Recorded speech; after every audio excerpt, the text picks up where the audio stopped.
Hazrat Muhammad saw an embodiment of justice. Model. A model is a representation of a complex system. Piety. Piety is the quality of being devout or religious. Eternal. Eternal means lasting or existing forever, without end or change.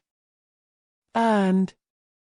Earned means gained or obtained as a result of one's work, effort, or achievement. Sermon. A sermon is a speech given by a religious leader. Revenge. Revenge can be contrasted with forgiveness, reconciliation, or mercy.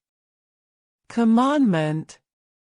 A commandment is a rule or law that is given by a higher authority, such as God, a king, or a parent. Upheld. Upheld can be contrasted with something that is overturned, rejected, or violated. Destitute. Destitute means extremely poor or lacking the basic necessities of life, such as food, shelter, or clothing. Proclaimed. Proclaimed means announced. Transcends. Transcends means goes beyond or exceeds the limits or range of something, such as a category, a concept, or a norm.